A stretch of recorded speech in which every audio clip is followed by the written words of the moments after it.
Welcome to ECN Trade Daily Video.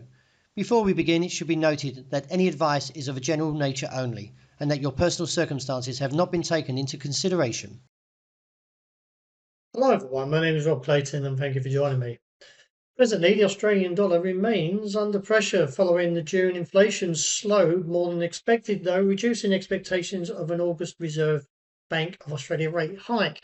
Headline forecasts eased to 3.8%, while markets cut the probability of another RBA rate increase this year to around 50%. Weighing on the Australian dollar, as you can see, it has been and stays negative into the fourth consecutive day. Meanwhile, the Federal Reserve left interest rates unchanged at 3.5% to 3.75% this morning, although the decision reinforced a hawkish outlook.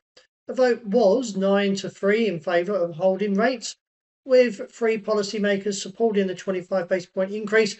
Fed Chairman Kevin Walsh reaffirmed the bank's commitment to returning inflation to around 2% target, acknowledging that inflation would take time to moderate as higher energy prices and ongoing Middle East tensions continue to pose upside risks.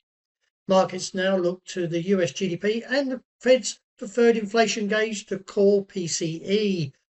This may give further clues on the outlook for the US monetary policy. Now, looking at the technicals, although now the break of 69.65 has put a bit of a bearish play on this market, and still, even when you look at some of the crosses, the Aussie is weak and therefore could see a move down towards that 68.70 before a correction back to 70 cents. As we turn to the euro, a slightly more impressive move, as we can see here, rebounding off that key level of 113.40, but the top side is still contained at 115. Keep an eye on the data that's coming out soon. That may generate a little bit more of a movement, but still confined in 113.5 to 115 and sideways, as you can see here. Dollar yen is looking a little bit to the exhaustion side when it comes to these technicals. I am still in favour of seeing a downward move, but I would like to see a break of 162.70 to confirm the downside and look towards 161.70 to around 160 and reassess. The pound put in a better performance over the night and now maybe seeing a little bit of profit taking coming through, but overall I still feel the risk could be to the downside, so you may see further supply increasing on the back of this rally and look back towards the lower side of 132. The gold outlook has been sideways and still continuing, even though we did get an engulfing candle the previous day.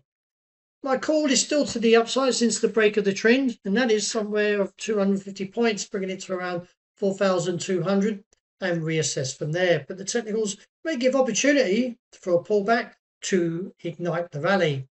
And oil, well, the market's improved slightly since the recent sell-off, and I still feel for the technicals there could be another downward play. That is back towards the region of 78.60. Now a break there would give further scope to the downside, but just be aware that we may get a bounce and look back towards 83 area.